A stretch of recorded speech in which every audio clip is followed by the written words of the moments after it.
বাসুরের সাথে বিয়ে ঠিক হয়েছে আমার। 3 দিন পরেই বিয়ে। আমার এখনও ইচ্ছে করছে না বাসুরের বউ হতে।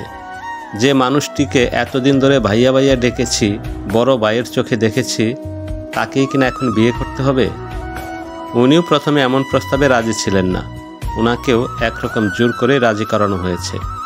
বাবা মা নেই আমার, নানা বাড়িতে বড় হয়েছি। দুঃখে দুঃখেই কেটেছে সারা জীবন। একটু সুখের আলো চেয়েছিলাম জীবনে, কিন্তু সে আলো জ্বালার আগেই নিভে গেল। 1.5 বছর আগে বিয়ে হয়েছে আমার। মানুষটা খুব পছন্দ করে বিয়ে করেছে আমায়, প্রেম করে নয়। পারিবারিকভাবে দেখতে গিয়েই পছন্দ করেছে আমায়। আমার শ্বশুর শাশুড়ি আমাকে পছন্দ করেছিল ভীষণ। অনেকটা হুট করেই বিয়ে হয়ে যায় আমাদের।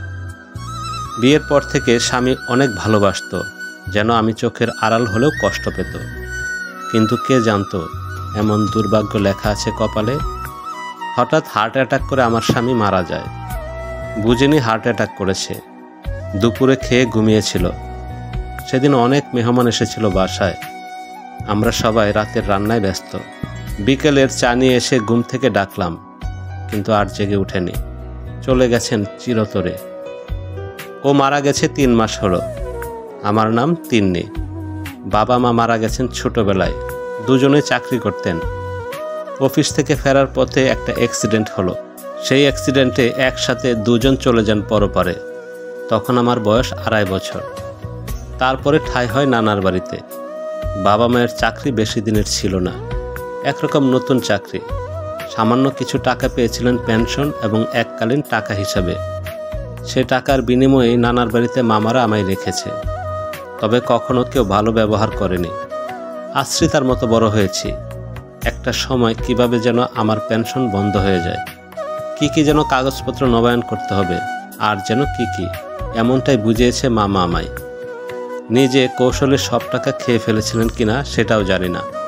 কারণ বাবা মায়ের মৃত্যুর পর আমার বয়স কম থাকায় মামা অভিভাবকত্ব গ্রহণ করেছিলেন।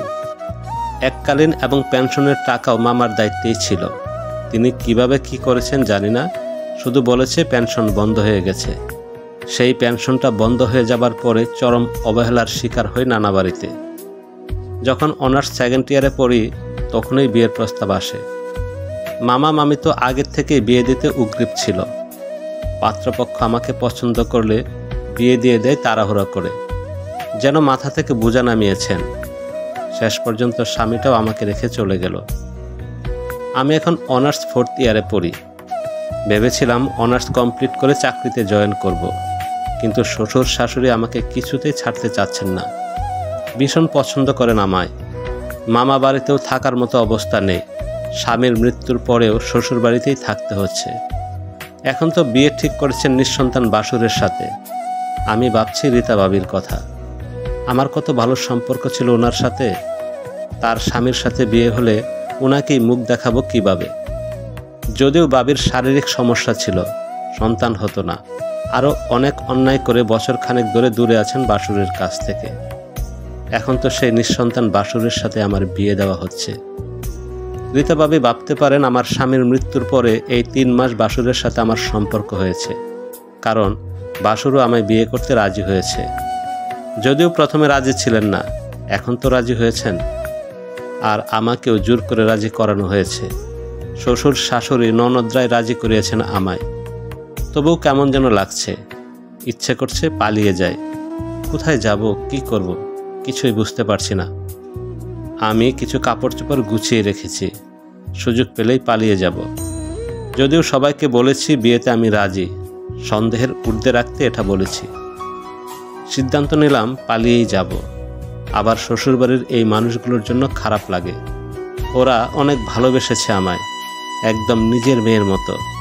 তাই তো স্বামীর মৃত্যুর পরেও ওদের কাছে আছি। নানা বাড়ি থেকে কেউ আমাকে ফিরিয়ে নিতেও চায়নি।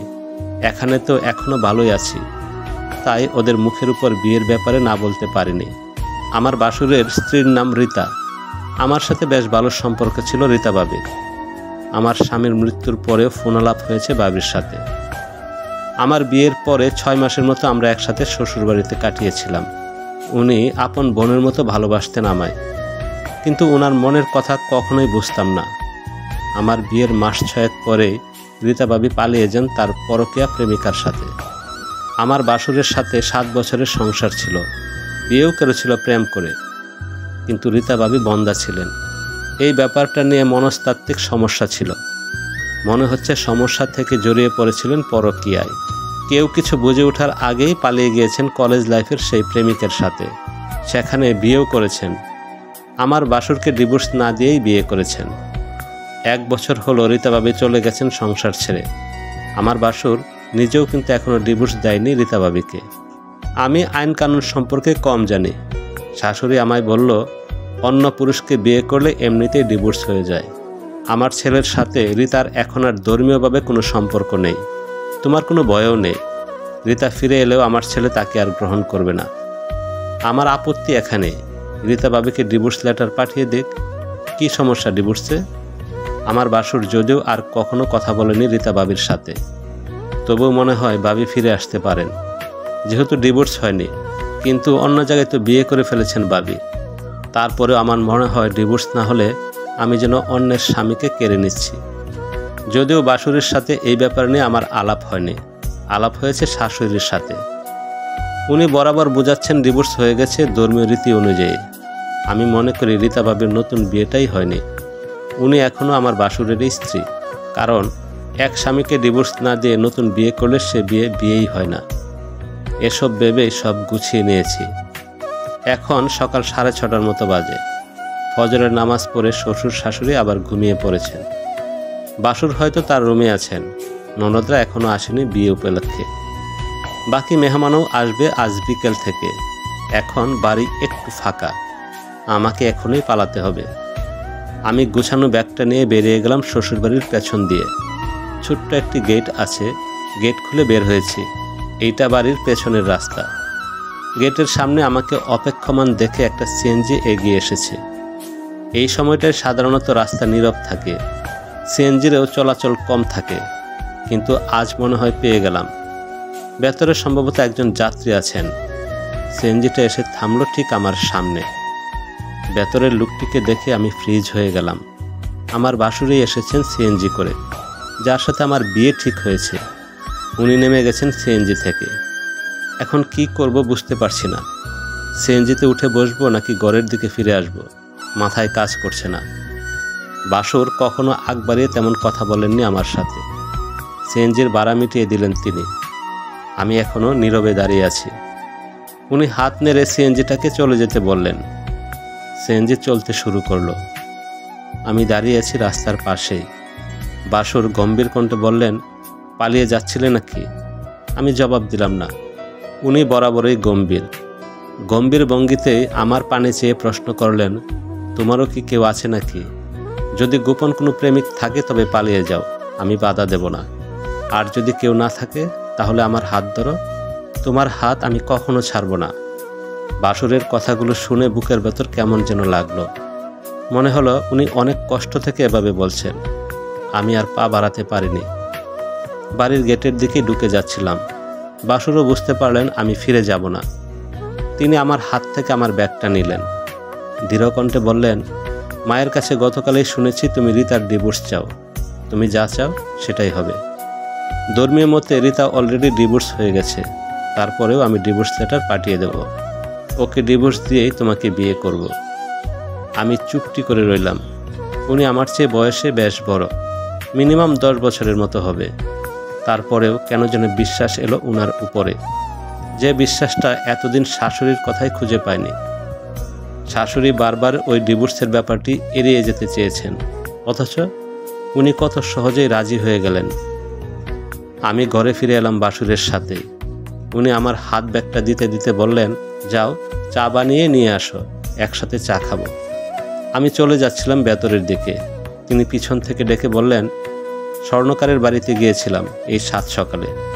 তোমার জন্য চুড়ি বানাতে দিয়েছিলাম তো, এটাই নিয়ে এসেছি। স্বর্ণকার লোকটা গত রাতে ফোন দিয়ে বলল বেড়াতে যাবে, আসবে 1 সপ্তাহ পরে। উনি চলে গেলে বিয়েতে যদি তোমার চুড়ি দিতে না পারি, তাই সকাল সকাল গিয়ে নিয়ে এলাম। আমি অবাক হলাম বাসুরের কথা শুনে। কোথায় যেন একটু সুখ অনুভূত হলো। স্বামীর মৃত্যুর পর এই প্রথম কারো কথা অনেক বেশি ভালো লাগলো। আমি মনটাকে স্থির করলাম। আর কোনো লুকোচুরি নয়, বাসুরকেই গ্রহণ করব স্বামী হিসেবে। তিনিই হয়তো হবেন আমার বাকি জীবনের অজানা সুখ পাখি। ধন্যবাদ প্রিয় বন্ধুরা।